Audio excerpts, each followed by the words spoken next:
Class 26. In our last class, we talked about the fact that powers are distinct from our nature. And what I'd like you to do is turn back and just tell me the last notes that you have on that point. All right, hold on. Let me just write this down, and then. Okay. The powers are operative potencies. The ability to perform a work. The absence of operation does not mean the absence of power. Death terminates our nature, and powers are distinct from nature. And nature is always in act, and powers are not always in act. So we have one nature, but many powers, and if we lose our power, it does not mean to lose our nature. Okay, great. That's exactly where I want to pick up. Okay, cool. Okay, because we have to make a distinction. So much depends on the ability to make distinctions, which in modern argument and also with modern sophists, they will muddy the waters in order not to make distinctions, in order to cause confusion. Isn't that lovely of them? Yeah, it's really poisoning people's intellects. The Rainbow Movement said openly, "We will muddy the moral waters." From a 1987 article called "The Overhauling of Straight America" by two very brilliant Rainbow Men strategists who laid out a program of changing America's attitude to the Sodom and Gomorrah lifestyle. And we'll talk about that. We'll probably talk about it either within Philpsych or probably when we get to ethics. A strategy that they employed that was quite brilliant. They said openly that we are going to. I have to get the exact terminology, but they didn't use the term.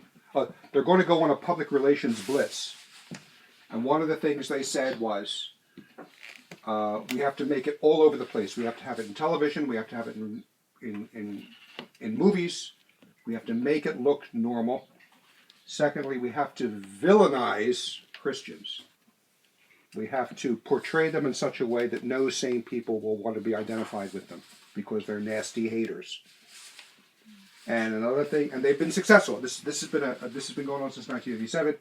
And thirdly, they said, we will muddy the moral waters. They said it openly in the article. We will muddy the moral waters. Okay? They're doing the opposite of what truth demands and what reality demands is we want to know what things truly are. And the way we understand the way things truly are is the ability to make clear and real distinctions. And there is no better system for helping us understand intellectual, philosophical, moral, ethical distinctions than scholasticism. So, and unfortunately, it's not taught in the schools anymore, except for maybe you get 3 days of it in a history course of philosophy, which is worthless. So we don't measure a person's humanity by their powers, by what they're able to do at any given point in time. And the powers are always present, but they're not always operative. And if they're not operative, it doesn't mean that they've lost their human nature. We talked about that before.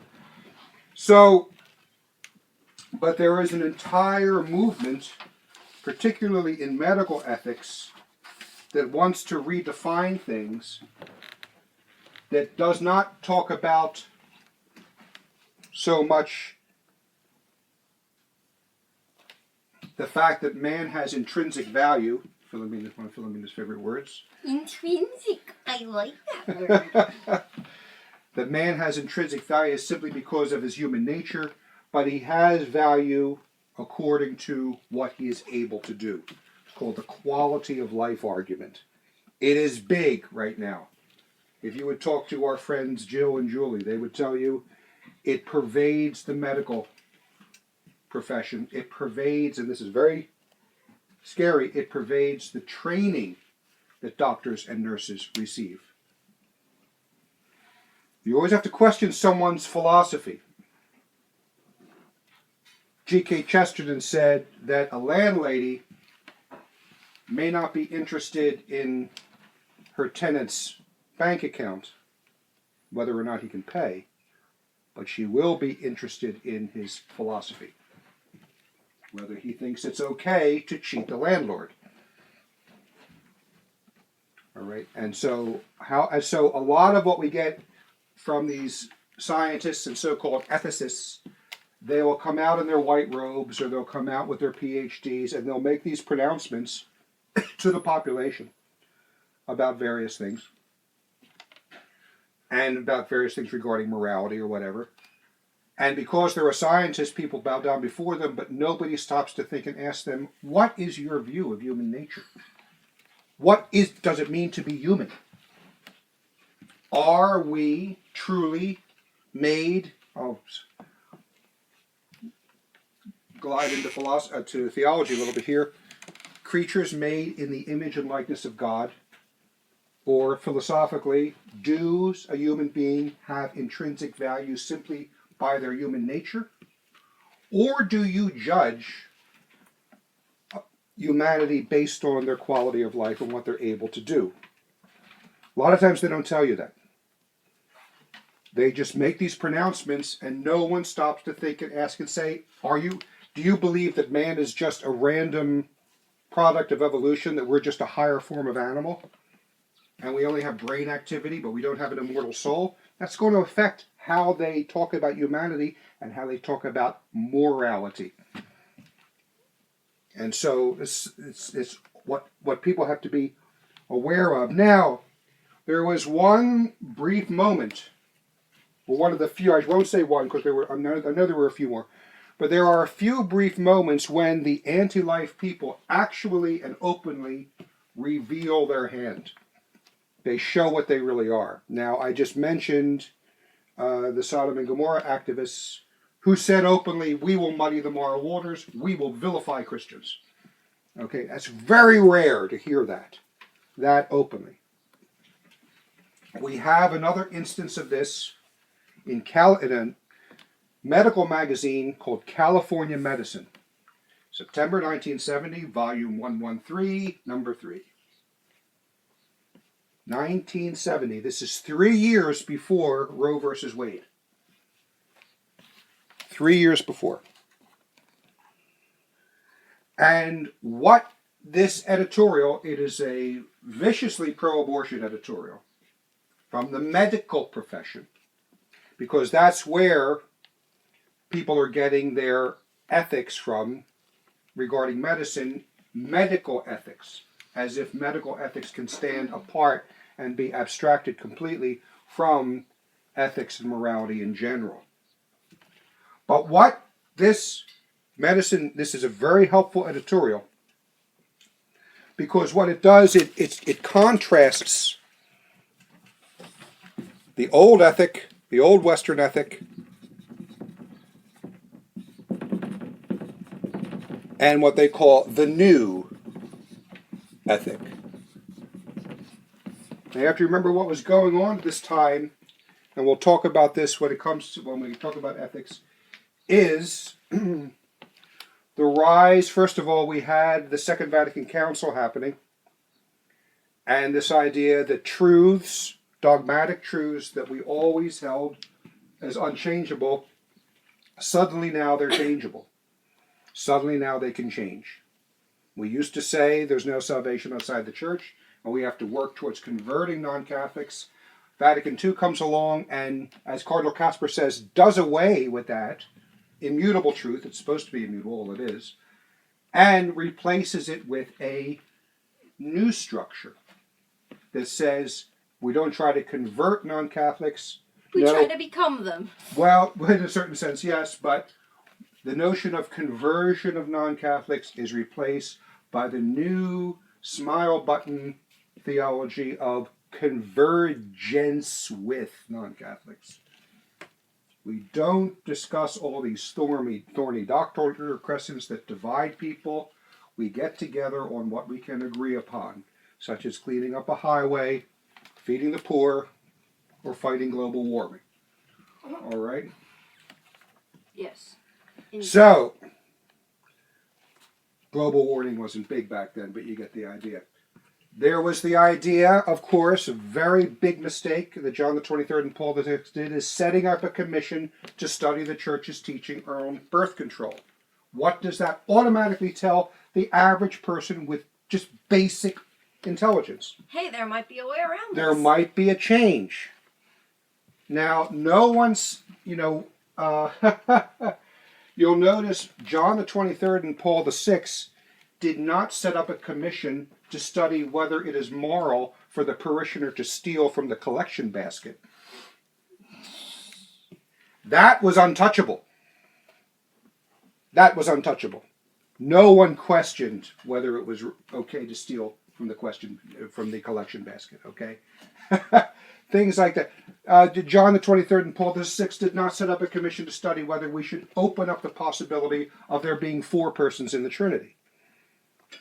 Okay, that was untouchable. But by this commission being set up, the idea, and you have to remember too, at this time, in the 1950s, Monsignor Kelly writes about this in The Battle for the American Church. Monsignor Kelly writes about this, that there was, the way the huge push is now to the big media push for the Sodom and Gomorrah lifestyle, the way that's going on now, there was a huge media push for the acceptance of birth control in the 1950s, late 1950s into the 60s. They would bring all these great experts on the talk shows, have one token priest, usually someone who was not very good at his science. The priest would be eaten alive, or if he was making points, they would take a station break and never come back to him. Monsignor Smith says that happened to him. He was on television, they were talking about these things. He starts really explaining the true moral teaching, not only from a quote-unquote divine revelation, but also from reason. And David Susskind says, we have to take a break, we'll be right back. Cuts him off, and then when they come back, he's never called upon again to contribute. Okay, this is prior to the crosstalk, the crossfire, where they encourage people to jump in and argue, all right, which is cacophony. So It's like The View. The View, yeah. But they don't argue about anything. They don't know anything. They talk for an hour and they know nothing except that they have a sense of their own grand importance. And it's immensely popular. I don't understand it. Well, it's vapidity of so sick. broadcast. In any case, so in the 1950s, we had this very strong push for birth control all over the networks. And now it looks like the Catholic Church is going to change. Okay, morality can change, and at this time, a new system started to come up called situation ethics. And situation ethics was really pioneered by a man named Joseph Fletcher, who used to be some sort of Anglican minister clergy person. And he really his ethic was, you got to do the loving thing. You really don't, there is no really objective, unchangeable, immutable, binding moral doctrines on anything. But you judge strictly case by case by case, situation by situation by situation. What does this person the most good in the here and now? Regardless of anything. Regardless of any outside, age-old, dusty, crusty, heartless, frozen, inflexible as a frozen turkey dogma, moral dogmas. What was his name again? Joseph Fletcher. F-L-E-T, Flet, C-H-E-R, Joseph Fletcher. Situation ethics, enormously trendy in the 60s. And coinciding with the Second Vatican Council's disastrous new orientation that gave the impression that things that we thought could not change can change. Dr. Burnett, our own Dr. Burnett, debated Joseph Fletcher in the around 1969, 1970 on television. 2 half-hour shows. He tells the story. And he basically, I don't know if he did this on the air or off the air, because on the air you have the moderator. But off the air, Bennett asked Joseph Fletcher, are you saying that there are no universal binding moral principles? So there's a third adjective that I don't remember. But universal, binding, immutable. Okay. Universal, binding, immutable moral principles. Are you saying that they do not exist? And he basically said, yes. That's what I'm saying. So, now this was definitely off the air, and he's supposed to be an Anglican clergy person. Dr. Burnett said, does that apply then to the 10 Commandments? Thou shalt, and thou shalt not. Fletcher paused and said, yes. That applies to the 10 Commandments. They don't always bind. You have to judge things situation by situation, case by case. And you do the loving thing, which is wide open for basically saying you do what you want that makes you happy at the moment, or that's convenient for the moment. It is an old 19th century philosophical error called utilitarianism. It is also a prevailing heresy of the United States, of the basic pragmatic utilitarian outlook of the United States, which says you do what works. You do what works. And yeah, things might be right and wrong. Yeah, you might read that in your moral theology books. Yeah, you might read that in your ethics books. But I'm stuck with this problem here and now. We have overpopulation. We can't have any more children. What do we do? Well, birth control, abortion, you name it. Okay? Pragmatic utilitarianism. It's old 19th century heresy wrapped in the mantra of the 1960s. Love. All you need is love. Wah, wah, wah, wah, wah. Okay, it was perfect for the time. Form-fitted. And also a driving, it's more than form-fitted because it was a driving error of the time. So it's not surprising then that Joseph Fletcher ended up to be an atheist. Because following his own system, rather than the system of reality and the system that God gave us, it led him away from the true God, saying, well, if he's saying that there's 10 commandments, and these 10 commandments are universal, immutable, and binding, well, then he's wrong. Because I'm right. And if he's wrong, well, God can't be wrong, so if he's wrong, he can't be God. And so he slid away from any sort of belief at all. The scary thing is, the scariest thing, this is why I'm bringing it up now, the scariest thing about this is that, guess where Fletcher was going right after the debate he had, the televised debate he had with Dr. Bennett. Meeting with the Pope. No, he was headed to some sort of hospital/university to be head of the medical ethics department.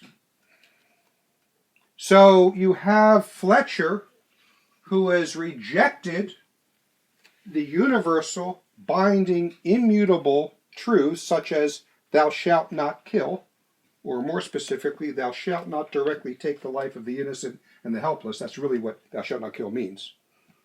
Thou shalt not directly take the innocent life of the innocent or the helpless.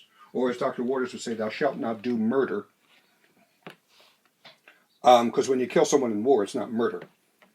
So you have someone who doesn't believe in universal, binding, immutable moral principles, heading up the ethics department. So when doctors have a conundrum about what to do with a patient, whether to let them live or just starve them to death because they don't have the money to pay anyway and they're probably going to be miserable if they live.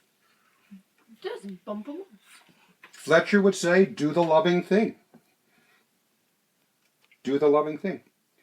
Now, I bring all that up because we started talking about this within the context of what we're learning in philosophical psychology, that there's distinction between human nature and our powers.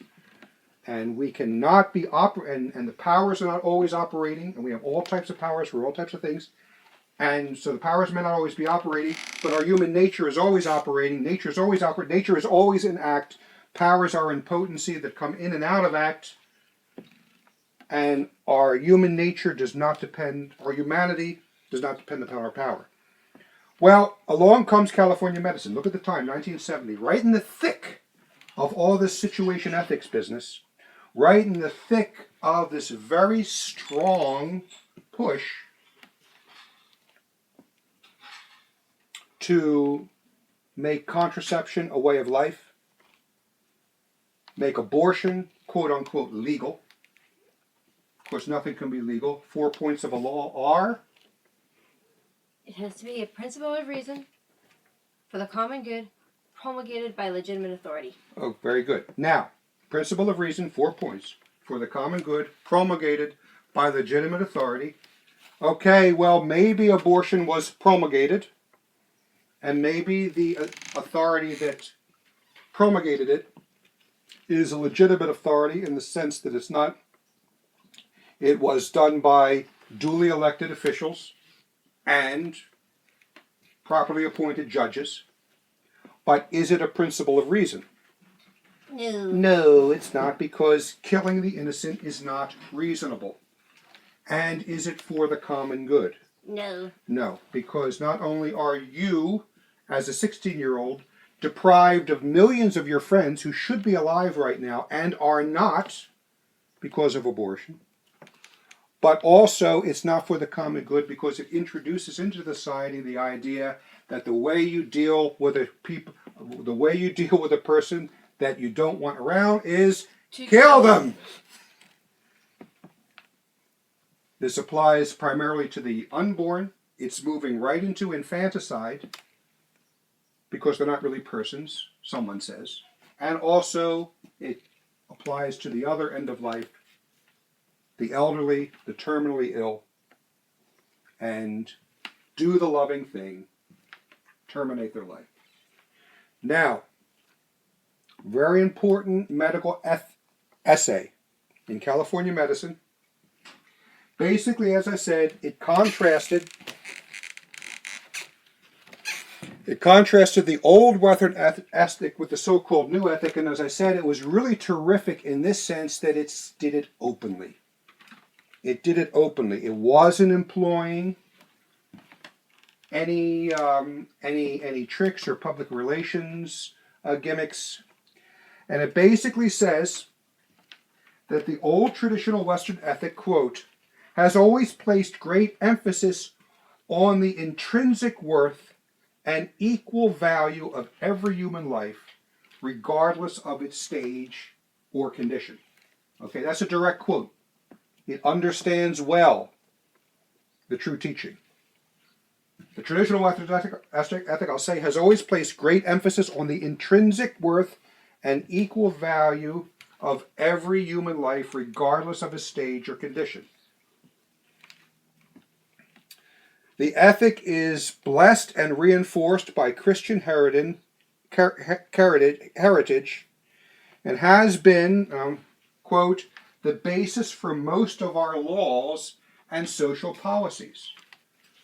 So this truth that every human being is a human being and must be treated as a human being, even if it is comatose, even if its powers are not operating or be even prevented from being operating, they still have intrinsic worth, and the laws and our social policies were based on this principle. Says it flat out.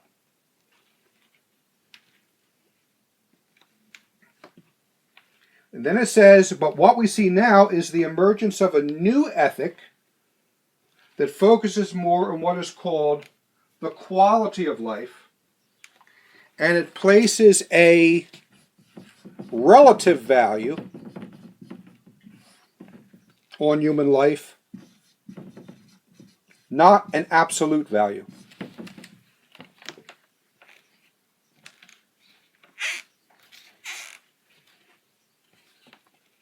And the relative value is going, and the absolute value is going to be based on what? Very much, there'll be another one or two other factors too, but it'll be very based on what we talked about in the last class. That crucial distinction between human nature and our powers. When the powers are not operating, these people, based on this new ethic, will conclude then that life is not worth living. So, technically speaking, if I have, if my nature, or if my power is to play viola and I stop playing viola, then they can kill me. Well, maybe in some societies, you're supposed to be playing viola and you're not. Take her to the hanging. But no, it usually means that you don't have the powers. Remember, we're talking about powers. The fact that I can look around. Talk. My senses are powers. My senses are powers because a blind man is still a human being. A deaf man is still a human being. Okay? You lose your powers and you lose your mental abilities. The ability to think and reason clearly. The ability to talk. After a stroke, people lose their powers just to control their bodies. Because the brain is hampered or short-circuited, or I don't exactly know the science, but so the quality of life is diminished, and so we are going to place a relative value on human life rather than an absolute value. And of course, part of that relative value, a great part of that relative value, is going to be based upon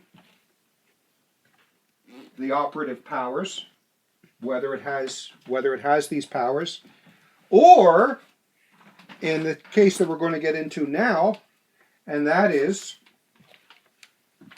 whether the person is wanted. Whether the person is wanted. And you see where we're going with this? We're going straight into the crime of abortion. I don't want this baby. It's like going to ruin my college. I'm not going to be able to get my BA in beauty craft. All right? Talks directly about this here.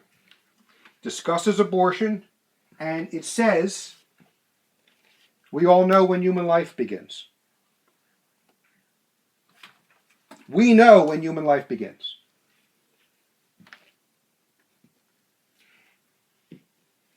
Well, here's what it says. Quote, everyone really knows that human life begins at conception and is continuous, whether intra or extrauterine until death. Okay, so pro-abortion people claim, well, is it really a human life? Do we really know? The people from the very beginning knew flat out that it was human life. That's not the problem. The problem is this: the old Western ethic versus the new ethic. There are still too many people out there who hold on to this old Aquinas, Augustine, Western ethic that says that human life is intrinsic value. It has absolute value. We have now the new ethic that says human life is of relative value, and this is where the real problem is, because everybody knows when human life begins. In other words, there are too many people out there who think it's wrong to kill. There are too many people out there who think it's wrong to murder. There are too many people out there who think that it's wrong to directly take the life of the innocent and helpless. And that's where the problem is. And then they went on to say that if we want the abortion movement to succeed, because people really don't like the word killing, they don't like that word, it is crucial to separate the notion of abortion from the notion of killing. And that's when a lot of the new terminology started to come in. removing the product of conceptus, termination of pregnancy. Call it anything. It's in Star Wars though. He says Terminator. Yeah. Well, that's more science fiction language. But you separate the notion of abortion from the notion of killing, and you end up with this whole new vocabulary that's been picked up by universities and the media. And that is why Nancy Pelosi and Barack Obama, Kathy Sebelius, Joe Biden, and all these bloody monsters are not called pro-abortion. What are they called? Pro-choice. Pro-choice. They mask something evil with supposedly something positive. Monsignor Smith always used to say, all social engineering is preceded by verbal engineering. He changed the terminology. I'd buy anything that said enhanced. And that's why we have to be very careful when we see changes in terminology. Same thing now is happening on the other end of life. Rather than calling euthanasia killing or mercy killing, they call it death with dignity and the right to die. And that goes back to the 1920s in Germany, in fact, but we won't do that today. So they mask something evil with pretty and flowery terminology. And what happens too, when you have this ethic that says killing is okay, I can decide whether I'm going to kill my unborn baby, and I have the perfect right to do it. I'm going to decide whether I can pull the plug on my comatose grandmother. All right? If I have the right for that, now this is something that even Paul VI in the encyclical Humanae Vitae predicted. He says, if you are saying that contraception is a moral good, then what is to prevent governments from enforcing it as something they see as a moral good for their nation? He said that in 1968. It was prophetic. It was the power of his office speaking through him in spite of his own deficiencies. Prophetic statement. It's happened all over the place now. Contraception is government policy. We export it to Africa. Enforce it. We do. Yep. That's why they say we help eliminate poverty. We eliminate poverty by cutting down on the amount of poor children who are born. This is what they're doing. Same thing too with euthanasia.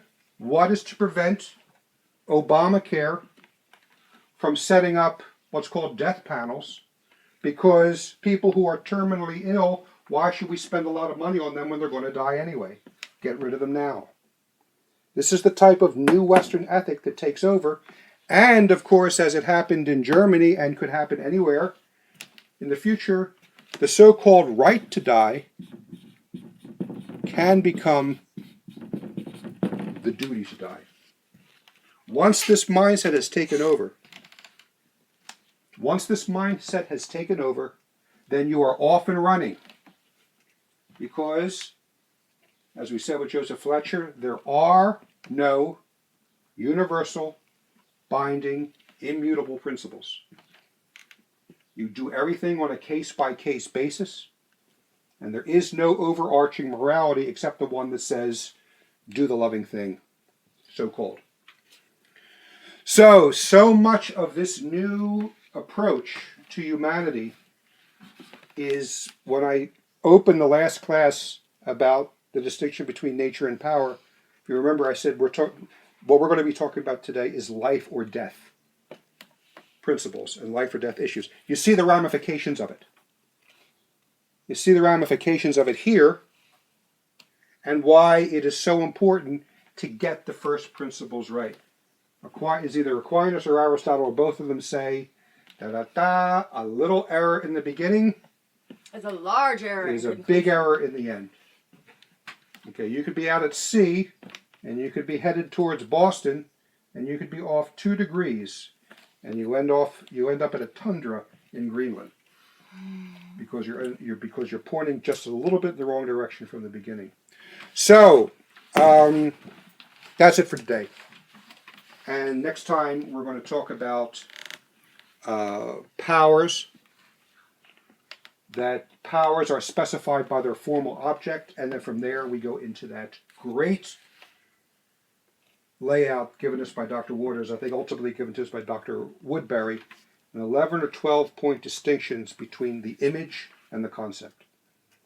As you know, animals are sensate, they operate only on the image, but human beings have intellects, we understand the concept. And he lays out beautifully, at least 10 to 12 points, really examining these distinctions. Because distinctions are where it's at. Distinctions are what's important. The ability to make, and not only is there not the distinctions out there, but the ability to make distinctions is lost because we have absorbed either the new modern philosophies, which twist people's way of thinking, or people in university, they simply get a survey course of the history of philosophy, which does no one any good. And the student just ends up saying, well, same problem we have with Heraclitus and Parmenides. The truth can't be known.